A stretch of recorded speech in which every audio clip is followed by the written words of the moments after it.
Welcome back, crew. Today, I'll be giving you 3 reasons bad decisions make for good stories.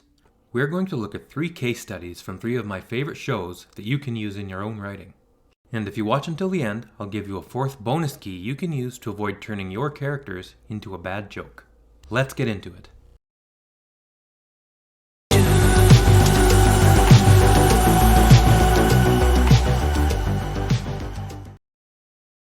It's strange to think about, but many of our favorite books and movies are based on the bad decisions of our heroes. Most of the modern gods we've created in our literature and cinema only blunder their way to victory. Not all of them, but enough that we can learn a thing or two. Let's start by looking at a title I'm sure most of you are familiar with, Harry Potter. Harry Potter has become a staple of modern literature, and for good reason. It's because of his rightly defined heroic spirit that audiences fell in love with him. The books were masterfully written, and we joyed in watching Harry grow up and explore his powers.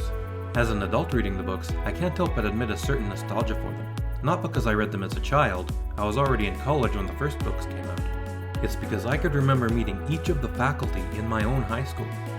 Minerva McGonagall was my favorite math teacher. Madame Hooch was my phys ed instructor. Mr. Lupin oversaw the computer lab. Mr. Snape was one of my English instructors, my favorite one, oddly enough. And Dumbledore was my actual school principal. Funny how that works out. I also shared Harry's pain as he struggled against He Who Must Not Be Named and his various minions. I recoiled as Professor Quirrell revealed the horror beneath his turban. I smirked seeing Gilderoy Lockhart hoisted on his own petard in the Chamber of Secrets. I gasped with you as Cedric Diggory's body lay sprawled on the Quidditch field. And I felt the rush of victory as Voldemort finally got his just desserts. And yet, all of this was based on one mistake. Harry made one blunder that could have resolved the entire conflict without a single loss of life. And what was it? Harry should have gone to Dumbledore. That would have been the smartest thing to do, wouldn't it? If you're an 11-year-old boy and you discover Magic Hitler may have infiltrated your school, what would you do? Not thrust your 2 best friends into peril and spend every year breaking every school rule to track him down. No, you would recognize that your preteen brain couldn't sleuth this out on its own and turn everything you knew over to more experienced adults. But then where would the story be? Wrapped up by the end of the first book, probably. Or at least the end of the Goblet of Fire. Dumbledore was enough of a wizard to mop up the shell of a man Voldemort had become, and I'm certain the Ministry of Magic could excuse one Avada Kedavra if it meant ending the most powerful dark wizard the world had ever known. Telling the headmaster would have been the smart thing to do, but then the story couldn't have happened. So, what's the first key to making your character's bad decisions work for the story? The first key is aptitude. The audience needs to believe that the character can actually do the things he does in the story. Audiences are very willing, eager even, to suspend their disbelief, but you need to give them a reason to do so. Let's look at Harry. An ordinary boy by all accounts. There's nothing special about him. He even refers to himself as just Harry. But we learn differently, don't we? We soon learn that not only is Harry a wizard, but his mother and father were 2 very accomplished wizards. We learn that somehow Harry, as a mere baby, stumped the greatest dark wizard the world had ever known. We don't know how, but somehow the boy who lived reduced the terror of the wizarding world to a shadow of his former self. So we can completely believe that, even if only in a bumbling way, he could defeat a mountain troll, or become the youngest seeker in a century, or best a dragon, or even defeat Voldemort again. But there's more to making your character's bad decisions count than mere guts and guile. Let's examine another show and see if we can fit a few more pieces into the puzzle. Camp Cretaceous. Camp Cretaceous is an animated CGI program in the Jurassic Park series. It centers around 6 kids who are left behind on the island after the events of Jurassic World. I think it's worth watching because it's far better than it needs to be for the audience it's aimed at. I have a 4-year-old and a 2-year-old who insist on watching it ad nauseum, and truthfully I don't mind. It's engaging and well written, which is good since I can now quote the first 3 seasons almost verbatim.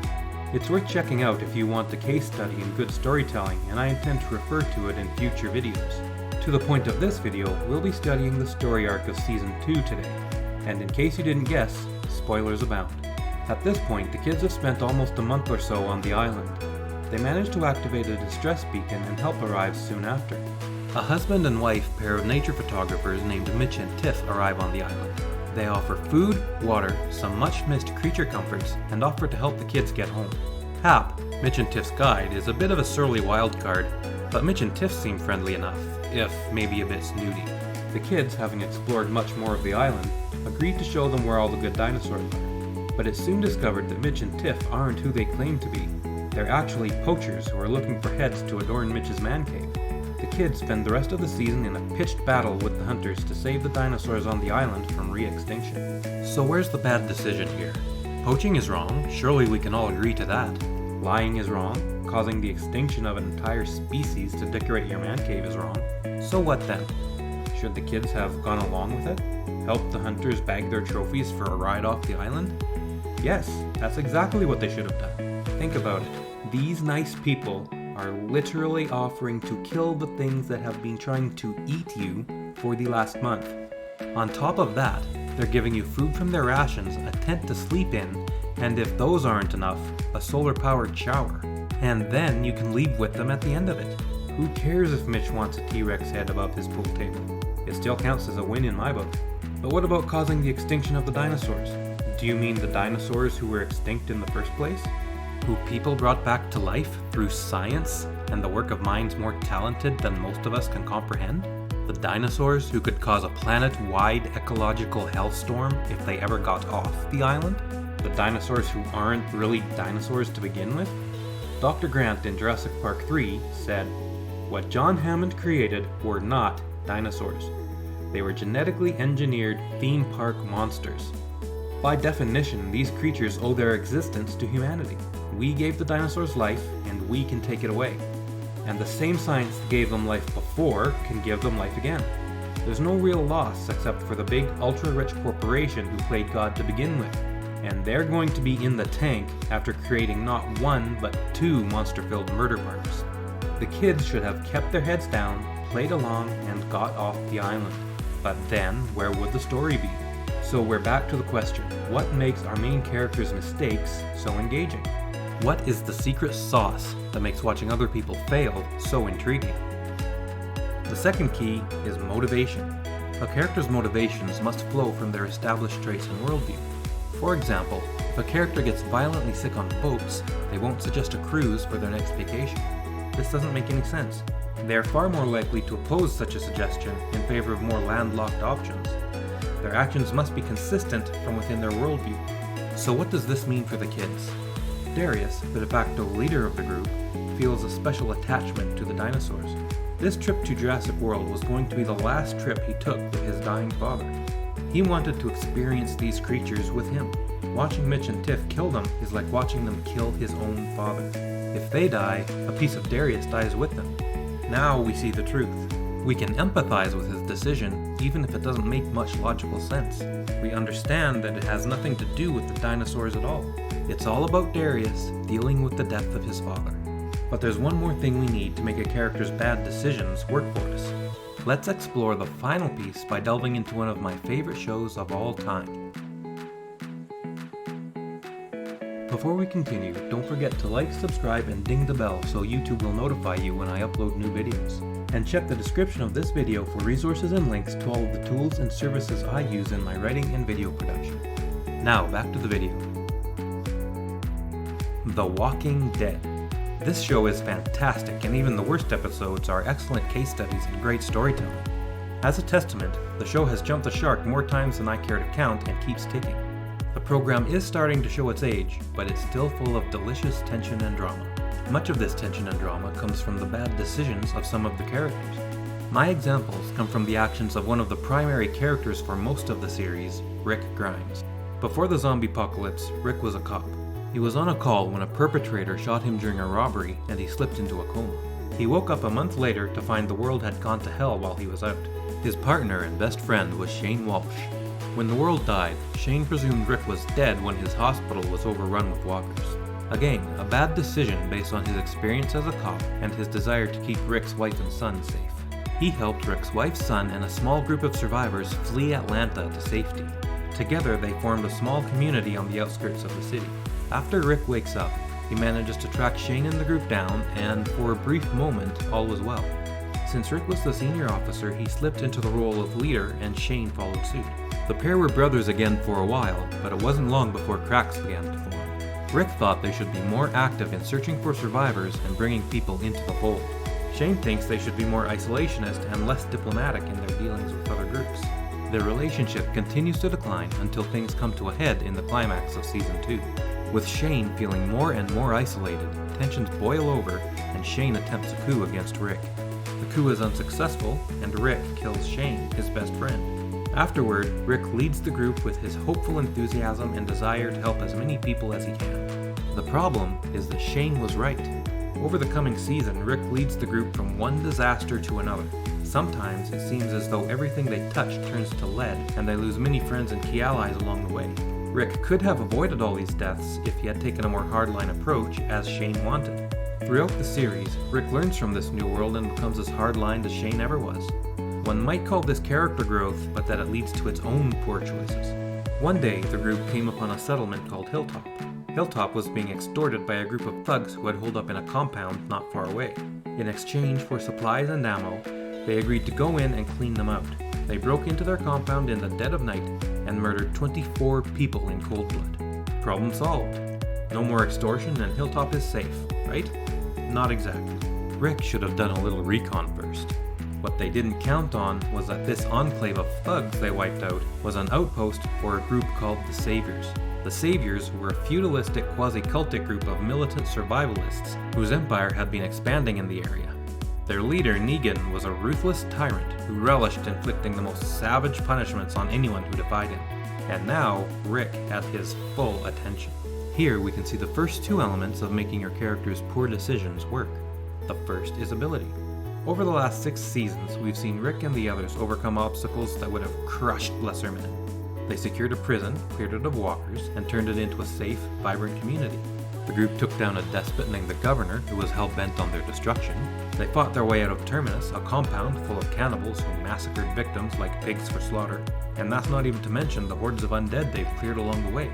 If anyone could have taken down an outpost of thugs, it was Rick and the gang. The second element is motivation. In this case, it was simple: power and resources.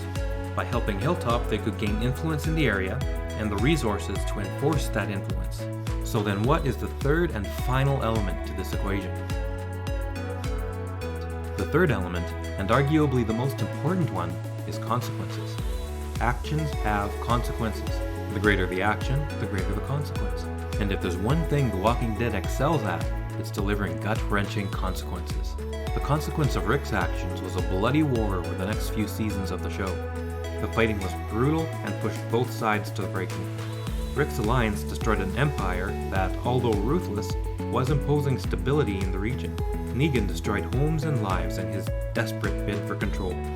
All because Rick couldn't do a little recon first and learn about whose anthill he was trying to kick over. There's a provocative author named Ayn Rand, who may sound familiar to some of you. She's a controversial figure to say the least, and not everyone's cup of tea. I'm one of her fans, and she's not even my cup of tea all the time. Though I like her work from a literary point of view, her bombastic egotism on certain topics does rub me the wrong way. Quite often, actually. But she was an extremely talented writer, and the divisive nature of her writing is a testament to that. With that in mind, I'd like to give you a quote to write by from her grand opus, Atlas Shrugged. You can ignore reality, but you can't ignore the consequences of ignoring reality. Ayn Rand. If you want to ensure your character's bad decisions result in proper comeuppance, first ensure that they ignore reality. Fill them full of hubris and swaggering arrogance, self-assured ignorance, or even well-meaning, naive hopefulness. Then you need to document as they reap the consequences of ignoring their reality, and make those consequences stick. Mild inconveniences can't carry a story. Give them a challenge. Don't be afraid to make your hero lurch uphill on a broken leg to kill an overpowered enemy. For good measure, have death nip at his heels the whole way so he couldn't turn back even if he wanted to. In a way, you need to become a sadist. You must torture your characters in any way possible, but not beyond that which they could reasonably endure. Learn this, and you'll never have a lack of tension in your work. And now it's bonus time. Your fourth bonus key is Beware the Fool. So now a warning. You can craft a well-meaning character who pushes the story along with bad decisions. That's great, but don't craft a moron. We need readers to identify with our characters, and no one wants to identify with a moron. It's almost a formula. They can identify with the character's ability. They can identify with the character's motivation. If they can identify with these, they can empathize when reality turns around and bites them in the backside. But no one wants to identify with the character whose abilities don't measure up. No one wants to identify with the character whose motivations are random or unclear. And they can't have empathy for a character who experiences little comeuppance, or even worse, none at all. If I've crafted a simple recipe for making the best of your character's bad decisions, the recipe for crafting a moron is just as simple. First, give them no ability and no reason to think that they should have any. Second, give them no clear motivation and make their every action nonsensical and random. Do this, and you'll ensure that no one has sympathy for your character when their just desserts arrive heaped on a silver platter. If they get any at all. Now that's not to say there's no value in this to a skilled writer. The astute among you may have noticed that this is also a fine recipe for creating a proper comic foil. A gesture to fool for the delight of the reader and provide a contrast to the hero's virtues. But take care. In the hands of an unskilled writer, it can be a fine line between hero and fool. So let's briefly recap. There are 3 keys to making your character's bad decisions work for the story. And the first key is aptitude. You need to show your audience that your characters actually have the ability to do the things they do in the story. The second key is motivation. A character's motivation must always flow from their established worldview. The final key is consequences. Actions have consequences, and the greater the action, the greater the consequence. And your 4th bonus key is beware the fool. Stick to the formula and don't craft a moron. I hope that helps. Until next time, good writing and Calamus Gladio Fortior.